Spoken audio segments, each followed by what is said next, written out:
ശ്രീകുമാർ, ഞാൻ ആദ്യം ഈ ആരോപിച്ച് പറഞ്ഞ ആ ഒരു വിഷയമുണ്ട്, മോഹഭംഗം, പാർട്ടിയിൽ നിന്ന് പുറത്തുപോയ ഒരാളുടെ മോഹഭംഗം, അല്ലെങ്കിൽ അത്രയ്ക്കും ശക്തമായിട്ടുള്ള ചില ഓഫറുകൾ വന്നതുകൊണ്ട് ഉയർത്തുന്ന ചില ആരോപണങ്ങൾ.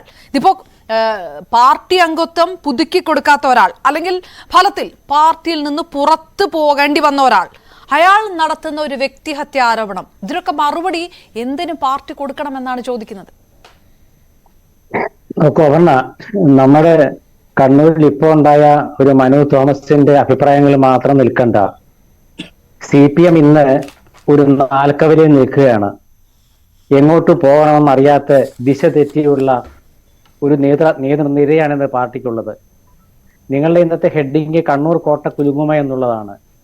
കണ്ണൂർ കോട്ട കുലുങ്ങിയില്ലേ? കാരണം കേരളത്തിലെ CPMന്റെ നേതൃനിരയുടെ അടിത്തറ എന്ന് പറയുന്നത് കണ്ണൂരാണ്. കണ്ണൂരിൽ നിന്നാണ് കേരളത്തെ CPMനെ ഇന്ന് നയിക്കുന്ന എല്ലാവരും വന്നിരിക്കുന്നത്. മുഖ്യമന്ത്രി ആയാലും LDF കൺവീനറായാലും പോളിറ്റ് ബ്യൂറോ അംഗങ്ങളായാലും ഒക്കെ അവിടെ കണ്ണൂരിൽ നിന്നുണ്ട്. പാർട്ടി സെക്രട്ടറി അടക്കമുണ്ട് അല്ലേ? അപ്പൊ അങ്ങനെ വരുമ്പോൾ ഇന്ന് പാർട്ടി സെക്രട്ടറിയോട് പത്രലേഖകർ ചോദിച്ചു, ഡൽഹിയിൽ വെച്ചിട്ടാണെന്ന് തോന്നുന്നു, ഈ മനു തോമസിന്റെ അഭിപ്രായത്തെ കുറിച്ച്. അദ്ദേഹം എന്തുകൊണ്ടാണ് മൗനം പാലിച്ചത്? മനു തോമസ് ഒരു നിസ്സാരക്കാരനാണെങ്കിൽ ശ്രീ MV ഗോവിന്ദൻ മാഷ് മറുപടി പറയാമായിരുന്നല്ലോ. മനു തോമസ് നിസ്സാരക്കാരനല്ലെന്ന് പാർട്ടിക്കറിയാം. DYFയുടെ ജില്ലാ പ്രസിഡന്റ് ആയിരുന്നു അദ്ദേഹം. CPMന്റെ ജില്ലാ കമ്മിറ്റി അംഗമായിരുന്നു അദ്ദേഹം. അദ്ദേഹം ചില പാർട്ടി കാര്യങ്ങൾ തുറന്നു പറയുമ്പോൾ ഇതിനെക്കുറിച്ച് ആദ്യം പ്രതികരിച്ച MV ജയരാജന്റെ വാക്കുകൾ നിങ്ങളൊന്ന് കേട്ടു നോക്കുക. എത്ര സൗമ്യമായിട്ടാണ് MV ജയരാജൻ മനു തോമസിന്റെ വാക്കുകളെ അഭിമുഖീകരിച്ചത്. എന്ന് വെച്ചാൽ കുഴപ്പങ്ങൾ ഉണ്ടാക്കണ്ട, ഇതെങ്ങനെയെങ്കിലും അവസാനിക്കട്ടെ എന്ന്. പക്ഷെ പിന്നീട് P ജയരാജന്റെ ഫേസ്ബുക്ക് പോസ്റ്റിലൂടെയല്ലേ അത് കൂടുതൽ കത്തി നിന്നത്. അവസാനം P ജയരാജനെ സംരക്ഷിക്കാൻ പാർട്ടിയുടെ നേതാക്കളല്ലല്ലോ വന്നത്. അദ്ദേഹത്തെ സംരക്ഷിക്കാമെന്നത് ആരൊക്കെയാണ്? നമ്മൾ ഈ പാർട്ടിയിൽ ഇന്നേ വരെ കാണാത്ത, അല്ലെങ്കിൽ പാർട്ടിയുമായി ബന്ധമുണ്ടെന്നൊക്കെ പറയുന്ന ചില പ്രത്യേക വിഭാഗങ്ങളുടെ പ്രതിനിധികളല്ലേ. അപ്പൊ അതുകൊണ്ടാണ് പറയുന്നത്, ഈ പാർട്ടിയിൽ ഇന്ന് സംഭവിക്കുന്നത് എന്താണെന്ന് അറിയാത്തതുകൊണ്ട് നാൽക്കവലയിലാണ് പാർട്ടി നിൽക്കുന്നത്. എങ്ങോട്ട് പോകണമെന്നറിയില്ല. ഞാനിവിടെ മനു തോമസിന്റെ മാത്രം വിഷയമല്ലെന്ന് പറയാൻ കാരണം, ലോക്സഭാ തെരഞ്ഞെടുപ്പിൽ കണ്ണൂരിൽ ജയിച്ചതാരാണ്? KPCC president K Sudhakaran. സുധാകരന്റെ ഭൂരിപക്ഷം എത്രയാണ്? 1,00,000 മേലെ, 1,50,000 അടുത്ത്. നിങ്ങളൊന്ന് ആലോചിച്ച് നോക്കൂ. കണ്ണൂരിലാണ് മുഖ്യമന്ത്രിയുടെ, പാർട്ടി സെക്രട്ടറിയുടെ, LDF കൺവീനറുടെ നാട്ടിൽ ഇത്രയും വലിയ ഭൂരിപക്ഷം KPCC പ്രസിഡന്റ് കിട്ടുക എന്നുള്ളതാണ്.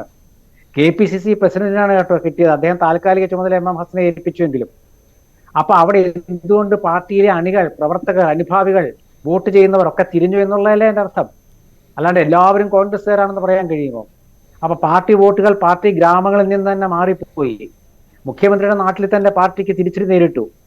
ഇതൊക്കെ മനസ്സിലാക്കുമ്പോൾ ഈ പാർട്ടിയെ ഇഷ്ടപ്പെടുന്ന ഒരുപാട് പേര് ആയുർ ബിജു പറയുന്ന പോലെയല്ല അതിനെ വീക്ഷിക്കുന്നത്. അവർ വളരെ വിഷമഘട്ടത്തിലാണ്. കാരണം അവരുടെ പാർട്ടിക്ക് ഒരു ഗതികേട് വന്നിരിക്കുകയാണ്. നിങ്ങൾ നോക്കൂ, അസംബ്ലിയിലെ ഒരു കാര്യം ഉന്നയിക്കുമ്പോൾ മറുപടി പറയാൻ മുഖ്യമന്ത്രി ഇല്ല. മുഖ്യമന്ത്രിയുടെ പാർട്ടിക്ക് KK രമയുടെ RMP ഒന്നും ആയിരിക്കില്ല. ഒരു ONGM പാർട്ടിന്നോ വടകര പാർട്ടിന്നോ ഒക്കെ പറഞ്ഞോളൂ. പക്ഷെ KK രമയുടെ ആ സ്ഥൈര്യത്തിന് മുന്നിൽ നിശബ്ദരായില്ലേ CPM ഒരു ദിവസമെങ്കിലും? KK രമ എന്താ പറഞ്ഞത്? മുഖത്ത് നോക്കി ചോദിക്കണമെന്നുണ്ടായിരുന്നു. എന്നിട്ട് അവിടെ ആരാണ് പരാജയപ്പെട്ടത്? മുഖ്യമന്ത്രി തനിക്ക് പറയാൻ പറ്റാത്ത ഉത്തരം സ്പീക്കറെ കൊണ്ട് പറയിപ്പിച്ചു എന്നല്ലേ പ്രതിപക്ഷം പറഞ്ഞത്? സ്പീക്കറെ അതിലേക്ക് എന്തിനാണ് വലിച്ചഴച്ചത്? പിന്നെ അതൊക്കെ പോട്ടെ, ഇത്രയും വലിയ സംഭവങ്ങൾ നടക്കുമ്പോൾ അസംബ്ലിയിൽ ഹാജരായിട്ട് മുഖ്യമന്ത്രി മറുപടി പറയേണ്ടതല്ലേ? അതേ കേന്ദ്ര കമ്മിറ്റി പോയതിനു മുമ്പ് അങ്ങനെയാണെങ്കിൽ ഈ മറുപടി പറഞ്ഞിട്ടേ കേന്ദ്ര കമ്മിറ്റി പോകുന്നുള്ളൂ എന്ന് പറയണമായിരുന്നു. വർഷങ്ങൾക്ക് മുമ്പ് K കരുണാകരൻ അസംബ്ലിയില് അദ്ദേഹം എത്താൻ വൈകി. അദ്ദേഹം ഒരു ബോംബെക്ക് പോയിരിക്കുകയായിരുന്നു. അപ്പൊ ബോംബെ യാത്രയെന്ന അസംബ്ലി വിവാദമാക്കി. ആ വിവാദം ചർച്ച ചെയ്തുകൊണ്ടിരിക്കാതെ K കരുണാകരൻ അസംബ്ലിയിലേക്ക് കയറി വന്നു. ഞാൻ ഇവിടെ ഉണ്ട്, എന്താണ് ഉത്തരം വേണ്ടതെന്ന് ചോദിച്ചിട്ട്. അതാണ് കേരളം കണ്ട രാഷ്ട്രീയ നേതാക്കളുടെ ചരിത്രം. അപ്പൊ അവിടെയാണ് മുഖ്യമന്ത്രി തന്റെ നാട്ടിൽ നടന്ന, അല്ലെ തന്റെ പാർട്ടിയെ കുറിച്ചുള്ള, പാർട്ടിയുടെ നേതാക്കളും പ്രവർത്തകരും പ്രതികളായിട്ടുള്ള TP ചന്ദ്രശേഖരൻ വധക്കേസുമായി ബന്ധപ്പെട്ട കാര്യങ്ങൾക്ക് ഉത്തരം പറയേണ്ടത് ആഭ്യന്തരകാര്യമന്ത്രിയല്ലേ? ആഭ്യന്തരകാര്യമന്ത്രി അത് സ്പീക്കറെ ഏൽപ്പിക്കുന്നത് ശരിയായിരുന്നോ? ഇനി അത് മാത്രമല്ല, അദ്ദേഹം പിറ്റേന്ന് തദ്ദേശ സ്വയംഭരണ വകുപ്പ് മന്ത്രിയല്ലേ ഏൽപ്പിച്ചത്? തദ്ദേശ സ്വയംഭരണ വകുപ്പ് മന്ത്രി എന്താണ് പറഞ്ഞത്?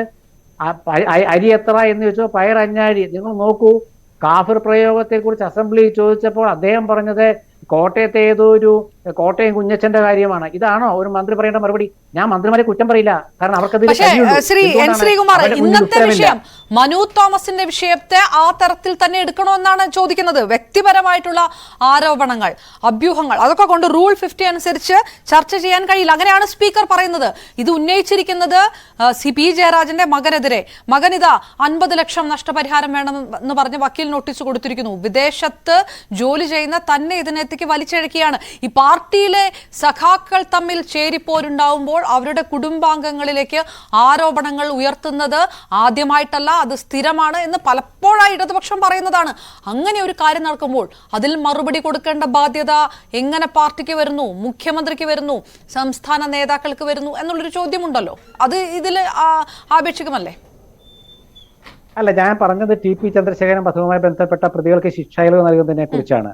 ഇവിടെ അപർണ പറഞ്ഞത് P ജയരാജന്റെ കാര്യത്തെക്കുറിച്ചാണ്. P ജയരാജന്റെ കാര്യം അസംബ്ലിയിൽ വരുമ്പോൾ സ്പീക്കർക്കും മന്ത്രിമാർക്കും അവരുടേതായ നിലപാടെടുക്കാം. പക്ഷെ അവരൊരു കാര്യം ആലോചിക്കണം. മുമ്പ് കോൺഗ്രസ് നേതാക്കൾ സഭയിൽ ഇല്ലാത്തവരുടെ പേരൊക്കെ വലിച്ചഴിച്ചിട്ടുണ്ട് പ്രതിപക്ഷത്തിരുന്നപ്പോൾ, CPM കൂട്ടരും ഒക്കെ. ഉമ്മൻചാണ്ടിയുടെ കുടുംബാംഗങ്ങളെ വരെ വലിച്ചഴിച്ചില്ലേ? അതൊക്കെ ചരിത്രത്തിലുണ്ട്. ഞാൻ പറഞ്ഞല്ല, അതിലേക്ക് നമ്മൾ പോകണ്ട. കാരണം എന്താ വെച്ചാൽ സാങ്കേതികമായിട്ട് ഇക്കാര്യത്തിൽ P ജയരാജന്റെ കാര്യത്തിൽ ഒരുപക്ഷെ സ്പീക്കർ പറയുന്നത് ശരിയായിരിക്കും. കാരണം സഭയിലില്ലാത്ത ആളാണ്, സഭയുമായി ബന്ധപ്പെട്ട ഗവൺമെന്റുമായി ബന്ധപ്പെട്ട കാര്യങ്ങളെല്ലാം ഒക്കെ ശരിയായിരിക്കാം. പക്ഷെ ഞാനിവിടെ പാർട്ടിയുടെ കാര്യം മാത്രമേ പറയുന്നുള്ളൂ. സാധാരണ പാർട്ടി കാര്യങ്ങൾ എങ്ങനെയാണ് നിയമസഭയിൽ ചർച്ചയാകുന്നത്? നോക്കൂ, അപർണ ഒന്ന് ആലോചിച്ച് നോക്കൂ. എന്തുകൊണ്ടാണ് ലോക്സഭാ തെരഞ്ഞെടുപ്പിലെ പരാജയത്തിന് ശേഷവും CPM-ലെ പൊട്ടിത്തെറികൾ ചർച്ചയാകുന്നത്? ഈ പാർട്ടിക്ക് എന്തു പറ്റിയെന്ന് പലരും ചോദിക്കുമ്പോൾ അവർ സ്വയം അവർ ഒരു ഉത്തരം കണ്ടെത്തുന്നത് എങ്ങനെയാണെന്ന് അറിയാമോ? ശ്രീ കേട്ടില്ലേ ശ്രീകുമാർ? എന്ത് പറ്റി ഈ പാർട്ടിയെ തിരുത്തി പുറത്തു വന്നവർക്കൊക്കെ അവരുടെ അവസ്ഥ കണ്ടില്ലേ എന്ന് ചോദിക്കുന്നുണ്ട്. KR ഗൗരിയമ്മ തൊട്ട് ഇങ്ങോട്ട് MV രാഘവൻ വരെ എടുത്തു പറയുന്നുണ്ട്. അവരുടെ അവസ്ഥ കണ്ടില്ലേ? ഈ പാർട്ടിക്ക് എന്ത് സംഭവിച്ചു? പാർട്ടിയെ തിരുത്തണമെന്ന് പുറത്തുപോയവരുടെ അവസ്ഥ എന്തായി? അതായത് പാർട്ടി ഓരോ കാലത്തും പാർട്ടിയിൽ നിന്ന് ഒരുപാട് നേതാക്കൾ പുറത്തു പോയിട്ടുണ്ട്. സംഘടിത ശക്തിയാണ് CPM, തർക്കമൊന്നുമില്ല. പക്ഷെ അത് ആശയപരമായ പോരാട്ടത്തിന്റെ പേരിൽ പുറത്തു പോയതാണ്. MV രാഘവൻ മാത്രമല്ലല്ലോ പോയത്. KR ഗൗരിയമ്മ JSS ഉണ്ടാക്കി മന്ത്രിയായില്ലേ? MV രാഘവൻ CMP ഉണ്ടാക്കി മന്ത്രിയായില്ലേ? അതുപോലെ തന്നെ പഴയ കാലത്ത് PV കുഞ്ഞിക്കണ്ണൻ, അദ്ദേഹം LDF കൺവീനർ സ്ഥാനത്ത് നിന്ന് അദ്ദേഹത്തെ മാറ്റി. അത് വളരെ ശരിയാണ്. O ഭരതൻ എന്തുകൊണ്ട് തെറ്റിപ്പോയി? C കണ്ണൻ എന്തുകൊണ്ട് തെറ്റിപ്പോയി? MM ലോറൻസ് എന്തുകൊണ്ട് നിശബ്ദനായി? C രവീന്ദ്രനാഥ് എന്തുകൊണ്ട് KN രവീന്ദ്രനാഥ് എന്തുകൊണ്ട് മാറുന്നു? ഇതൊക്കെ ഒരുപാട് ചോദ്യങ്ങൾ നമ്മുടെ മുമ്പിലുണ്ട്. അതവിടെ നിൽക്കട്ടെ. ഇവിടെ നമ്മളെ ഇപ്പോഴത്തെ അവസ്ഥയെ കുറിച്ചാണ് ഞാൻ പറയുന്നത്. മനു തോമസ് എന്ന DYFയുടെ മുൻ ജില്ലാ പ്രസിഡന്റ്, അത് എവിടുത്തെ ജില്ലാ പ്രസിഡന്റ്? ഇടുക്കി ജില്ലയല്ല, പാർട്ടി കോട്ടയായ കണ്ണൂർ ജില്ലാ പ്രസിഡന്റാണ്. അദ്ദേഹം എന്താണ് പറഞ്ഞത്? താൻ പാർട്ടിയിൽ നടക്കുന്ന അഴിമതികളെ കുറിച്ച് കത്ത് കൊടുത്തു. ആ കത്തിനെ കുറിച്ച് പാർട്ടി ചർച്ച ചെയ്തില്ല. 1 വർഷം കാത്തിരുന്നു, അംഗത്വം പുതുക്കിയില്ല. അപ്പോൾ അദ്ദേഹത്തെ പുറത്താക്കി. ആ പുറത്താക്കലിനെ കുറിച്ച് ചോദിച്ചപ്പോഴാണ് MP ജയരാജൻ വളരെ സൗമ്യമായി മറുപടി പറഞ്ഞത്. അങ്ങനെയല്ലല്ലോ സാധാരണ ഇവര് മറുപടി പറയാറുള്ളത്. ഇവര് RMP ഇവര് കൊച്ചാക്കി കാണുന്നു ഞാൻ നേരത്തെ പറഞ്ഞില്ലേ? RMP അല്ലേ വടകരയിലും കോഴിക്കോടും ഈ CPM-ന്റെ കഥ കഴിക്കാനായിട്ട് തെരഞ്ഞെടുപ്പ് രംഗങ്ങളിൽ സജീവമായി നിന്നത്? വടകരയിലെ കേന്ദ്ര കമ്മിറ്റി അംഗം KK ശൈലജ തോറ്റ എത്ര വോട്ടുകളുടെ ഭൂരിപക്ഷത്തിനായിരുന്നു?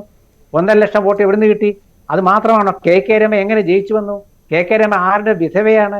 KK രമ അസംബ്ലിയിൽ വന്നിട്ട് ആ രമയ്ക്ക് മുമ്പിലല്ലേ മുഖ്യമന്ത്രിക്ക് മറുപടി പറയാതെ മാറുന്നത്? അവിടെയല്ലേ രമ ജയിച്ചത്? അപർണ, നിങ്ങൾ ആലോചിച്ചു. നിങ്ങൾ ഈ സ്ത്രീകളുടെ ഉന്നമനത്തെ കുറിച്ചും സ്ത്രീ ശബ്ദത്തെ കുറിച്ചും ഒക്കെ ചിന്തിക്കുന്നവരല്ലേ? KK രമയുടെ ചോദ്യങ്ങളെ നേരിടാൻ കെൽപ്പില്ലാതായോ നമ്മുടെ കേരളത്തിലെ CPM നേതൃത്വത്തിന്? അതുകൊണ്ടല്ല, അതാ നിങ്ങൾ നിസ്സാരമായി കാണരുത്. KK രമ ആരാണ്, RMP ആരാന്നൊക്കെ ചോദിക്കുമ്പോൾ ആലോചിക്കേണ്ടത് KK രമയെ ജനങ്ങൾ തിരഞ്ഞെടുത്തതാണ്.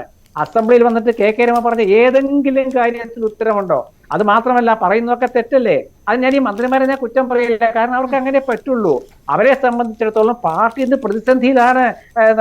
നമ്മളെ നിസ്സാരമായി കാണരുത്. ഒരു ചോദ്യത്തിന് ഉത്തരം നൽകാൻ പാർട്ടി സെക്രട്ടറി MV ഗോവിന്ദന് കഴിയുന്നില്ലെങ്കിൽ അതിന്റെ അർത്ഥം എന്താണ്? ഉത്തരം പറയാൻ പറ്റില്ല എന്നുള്ളതാണ്. അതായത് നമ്മുടെ മനു തോമസിന്റെ കാര്യത്തിൽ മൗനമാണ് ഭൂഷണമെന്ന് ചില മാധ്യമങ്ങളൊക്കെ പറയുന്നുണ്ട്. മൗനത്തിന് രക്ഷയുള്ളൂ, കാരണം പറയാൻ കഴിയില്ല. നിങ്ങൾ നോക്കൂ, P ജയരാജനെതിരെ ഇന്ന് നമ്മുടെ മനു തോമസ് അദ്ദേഹത്തിന്റെ P ജയരാജനെതിരെ മകനെതിരെയൊക്കെ ആക്ഷേപം ഉന്നയിച്ചൊക്കെ അദ്ദേഹം പുറത്തു വന്നതിന് ശേഷമാണ്. അദ്ദേഹം പാർട്ടിക്കുള്ളിൽ എന്താ പറഞ്ഞത് നമുക്കറിയില്ല. അദ്ദേഹം പറഞ്ഞ ഞാൻ അന്ന് കൊടുത്ത പരാതി പാർട്ടിയെ നന്നാക്കാൻ വേണ്ടിയായിരുന്നു. എന്തുകൊണ്ടാണ് പാർട്ടി തിരുത്തണമെന്ന് പറയുന്നത്? ആരാണ് തിരുത്തണമെന്ന് പറഞ്ഞത്? ഇപ്പോൾ ആയുർബിജു പറഞ്ഞു എന്ത് വിഷയത്തിലാണ് തിരുത്തുക എന്നുള്ളത്. തിരുത്താൻ തീരുമാനിച്ചത് പാർട്ടി തീരുമാനിച്ചിട്ടുണ്ട്. ശ്രീ ബിജു തോമസ് ഐസക് പറഞ്ഞു കഴിഞ്ഞു. ജി സുധാകരൻ നേരത്തെ സൂചിപ്പിച്ചു കഴിഞ്ഞു. പാർട്ടി സെക്രട്ടറി പറഞ്ഞു തെറ്റുണ്ടെങ്കിൽ തിരുത്തണമെന്ന് പറഞ്ഞു. പി ജയരാജൻ പൊതുയോഗത്തിൽ പ്രസംഗിച്ചപ്പോൾ പറഞ്ഞു നമുക്ക് തെറ്റുപറ്റിയെങ്കിൽ തിരുത്തണമെന്ന് പറഞ്ഞു. ഇതൊക്കെ കാണണ്ടേ? നമ്മൾ അതാണ് പറഞ്ഞത്. എവിടെ പോയി നമ്മളുടെ കണ്ണൂരിലത്തെ CPM-ന്റെ നേതൃനിരയിലെ ഉണ്ടാകുന്ന ഭിന്നിപ്പ പാർട്ടിയിൽ നിസ്സാര പ്രശ്നങ്ങളെല്ലാം ഉണ്ടാക്കുക പറഞ്ഞ നിങ്ങളത് മനസ്സിലാക്കും. അതുകൊണ്ടാണ് പാർട്ടി മൗനം പാലിക്കുന്നത്. പി ജയരാജനെ തള്ളിക്കളയാൻ പാർട്ടിക്ക് പറ്റില്ല. EP ജയരാജനെ തള്ളിക്കളയാനോ വിമർശിക്കാനോ കഴിയില്ല. MV ജയരാജനെ പറ്റുമോ? ഇല്ല.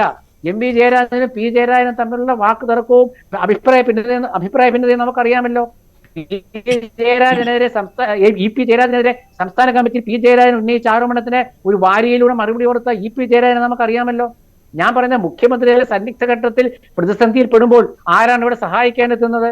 കണ്ണൂരിൽ നിന്ന് എത്ര പേര് സഹായിക്കാൻ എത്തുന്നുണ്ട്? ഈ വിഷയത്തിൽ തന്നെ എവിടെ പോയി CPM-ന്റെ നേതാക്കള്? എന്താണ് അവർക്ക് ഉത്തരവില്ലാത്തത്? അസംബ്ലി സ്പീക്കർക്ക് എന്തുകൊണ്ടാണ് ഇങ്ങനെ അവസ്ഥയെ നേരിടേണ്ടി വന്നത്? ഇതൊക്കെ നിസ്സാര ചോദ്യങ്ങളല്ല. ഞാൻ പറഞ്ഞ ഈ പാർട്ടിയിൽ നിന്ന് സംഭവിച്ചുകൊണ്ടിരിക്കുന്ന ചില അപഭ്രംശങ്ങളുണ്ട്. അത് തീർക്കാൻ പറ്റില്ല. കാരണം അത് പാർട്ടി ശൈലി മാറണം. ഇവര് ചോദിക്കാറുണ്ട് പിണറായി തീർച്ചയായിട്ടും അവിടെ